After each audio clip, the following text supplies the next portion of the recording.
الحمد لله رب العالمين حمدا كثيرا طيبا مباركا فيه كما يحب ربنا ويرضى وأشهد أن لا إله إلا الله وحده لا شريك له وأشهد أن محمدا عبده ورسوله صلى الله عليه وعلى آله وصحبه أجمعين. Je voulais parler d'un sujet important, un sujet qui revient beaucoup, un sujet dont on parle beaucoup, un sujet qui revient beaucoup entre les frères. Et ce sujet, c'est le fait de conseiller les gouverneurs à voix haute. Ou on peut également dire le fait de réprouver l'injustice provenant ou émanant du gouverneur à voix haute. Il y a eu beaucoup d'avis, beaucoup de paroles là-dessus, les gens on en parle souvent. Et qu'à chaque fois qu'une personne va critiquer une injustice émanante d'un gouverneur, on va lui dire que cette personne est un khawarij et que ça ne fait pas partie de la sunna, etc., etc. Donc, quel est l'avis concret sur ce sujet? Est-ce que la personne qui fait cela, elle est une personne, comme on dit souvent, est-ce que c'est un khawarij? Et on est obligé de bailler la vérité, on se doit de dire la vérité et de ne pas suivre aveuglément, car malheureusement la maladie de notre époque, c'est le suivi aveugle. Comme on a entendu 1, 2, 3, 4, 5 chers dire une chose, on la répète. Et la maladie de notre époque, comme je disais, c'est le suivi aveugle. Ça veut dire qu'on n'essaie pas de chercher plus loin que ce que l'on a entendu. Et beaucoup de personnes ils pensent que la parole d'un ou deux ou trois chers, c'est un dalil, que cette parole est une preuve. Alors que les plus prédécesseurs ils disaient kalamu al-alim yustadallu laha wa la yustadallu biha wa la tustadallu biha ou la yustadallu biha. La parole du savant, on lui ramène des preuves et ce n'est pas une preuve. D'accord? La parole d'un savant, on lui ramène des preuves et ce n'est pas une preuve. Et la chose qui est triste, c'est que certaines personnes qui ont une vision des choses, même quand tu leur ramènes des paroles de savants plus savants que le savant de qui ils ont pris la science, ou même que tu leur amènes des faits qui ont été rapportés des Sahaba, ils n'acceptent pas la divergence dans certains sujets. Et ils t'obligent à prendre de leurs savants. Et ça, c'est le non-respect de la divergence. Wallahu musta'an. Donc, dans ce sujet, est-il autorisé de réprouver ou de dénoncer? Est-il autorisé de réprouver ou de dénoncer les erreurs émanantes du gouverneur devant tout le monde, au vu et au su de tout le monde? Donc il y a eu beaucoup de paroles qui interdisent cela. Et ça, c'est souvent la parole des savants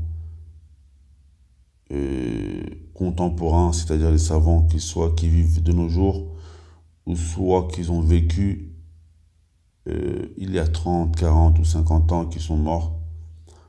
savants de la Mamlaka al-Arabia Saoudia, du royaume d'Arabie Saoudite, c'est souvent l'avis qu'ils prennent. Mais comme on l'a dit précédemment, sur certains sujets, il peut y avoir des divergences, il peut y avoir des compréhensions.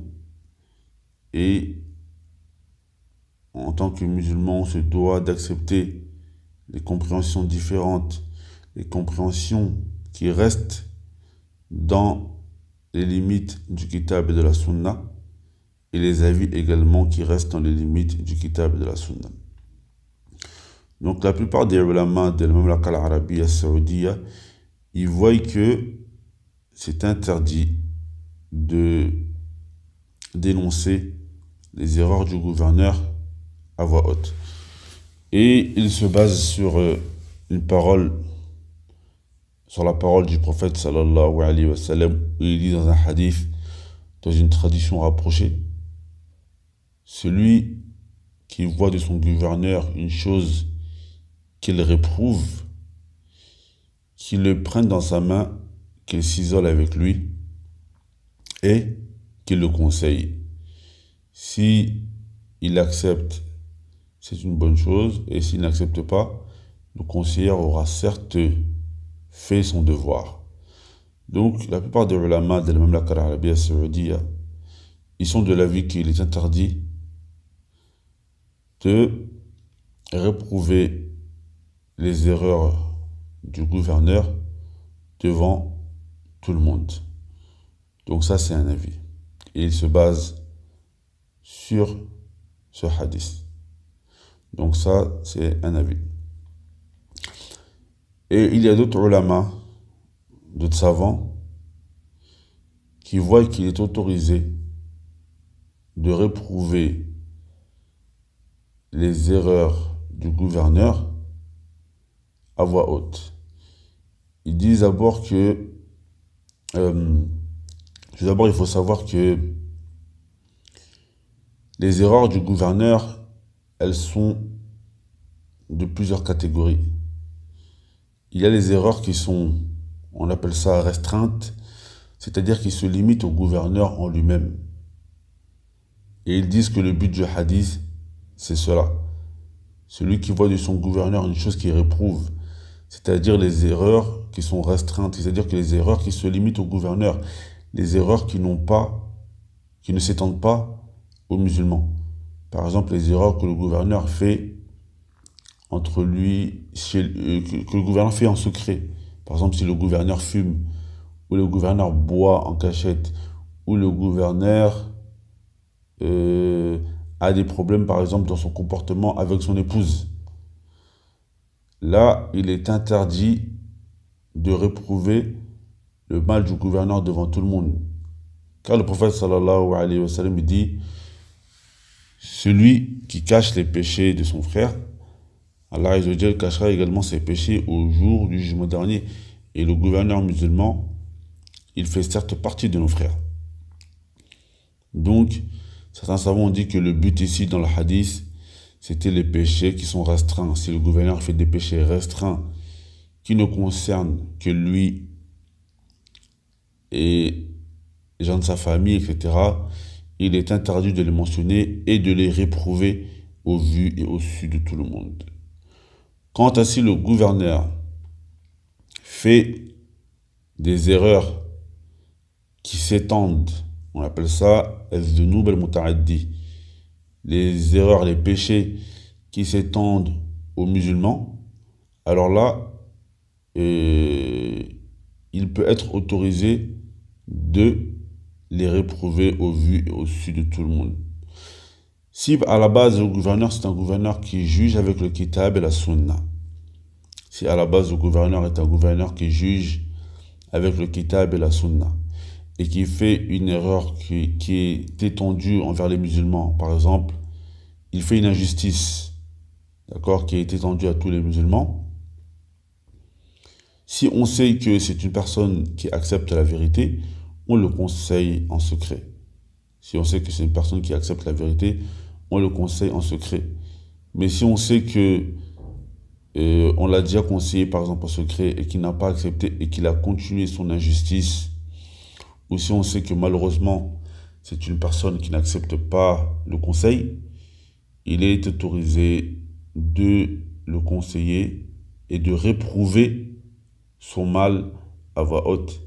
Et c'est ainsi, c'est l'avis de Cheikh et de l'imam al-Nawawi. L'imam al-Nawawi, rahimahullah, tabaraka wa ta'ala, dans l'explication du Sahih Muslim, il mentionne cela. Il dit que la base au gouverneur, on le conseille en secret. Mais si il n'est pas possible de le faire en secret, on le fait à voix haute afin que les droits de la communauté musulmane ne sont pas perdus. Également, Cheikh Al-Albani, rahimahullah, il voit également cela que le gouverneur, on peut le conseiller à voix haute si le besoin se fait ressentir. Également, Cheikh Ibn Uthaymin, dans une de ses paroles, il voit que le conseiller il peut être conseillé à voix haute. Si le gouverneur fait de l'injustice qui s'étend aux musulmans et qui touche les musulmans, il peut être conseillé à voix haute si le besoin s'en fait ressentir. Et plusieurs sahaba l'ont déjà fait. C'est le cas de Abdullah ibn Omar, radiallahu ta'ala anhu wa arda, qui a plusieurs fois réprouvé le mal d'Al-Hajjaj ibn Yusuf. Une fois, Al-Hajjaj ibn Yusuf était en train de faire salat al-Jumu'ah devant tout le monde. Et pendant la khutbah al-Jumu'ah, Abdullah ibn Omar a réprouvé et l'a conseillé devant tout le monde car il faisait une injustice.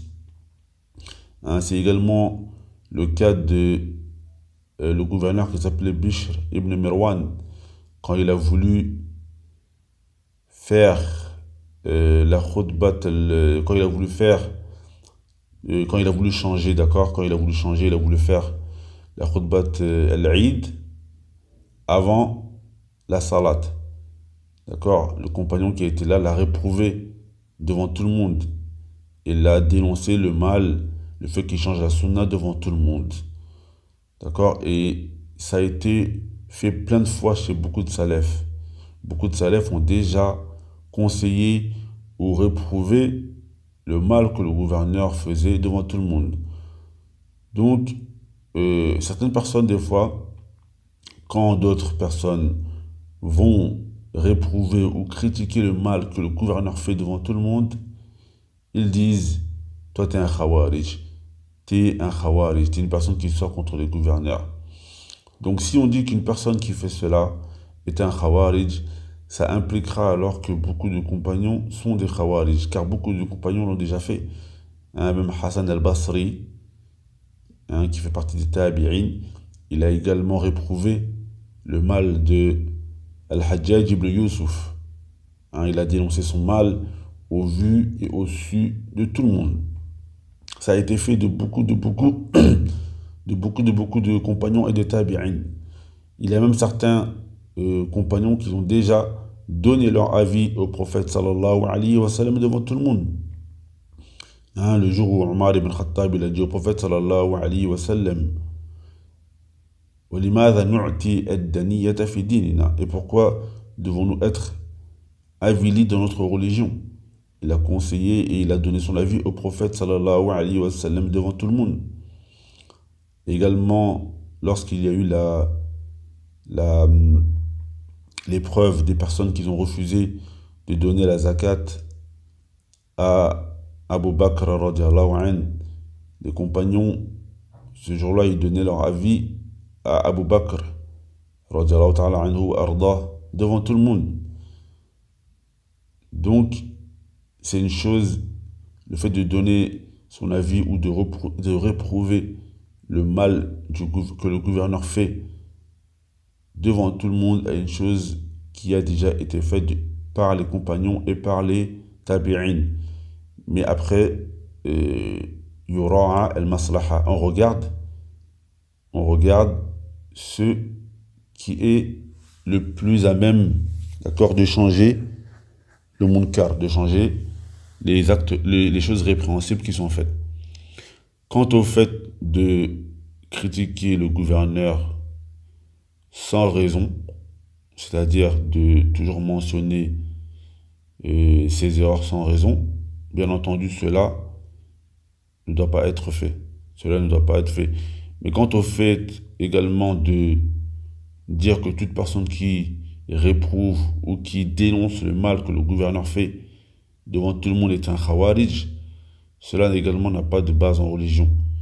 Car si on dit que cette personne, la personne qui réprouve le mal du gouverneur devant tout le monde est un khawarij, ça impliquera de dire que beaucoup de sahaba sont des khawarij, car beaucoup de sahaba ont réprouvé, d'accord, ce que pouvaient faire certains gouverneurs au vu aussi de tout le monde, d'accord, et d'autres ont réprouvé la politique de certains gouverneurs au vu aussi de tout le monde. Ça a été le cas aussi avec Aïcha radiallahu anha, quand elle a réprouvé certains avis de Ali radiallahu ta'ala anhu arda. D'accord, elle l'a fait au vu et au su de tout le monde. Quand ils ont divergé concernant les gens qui ont tué Othman. Ils ont divergé concernant les gens qui ont tué Othman.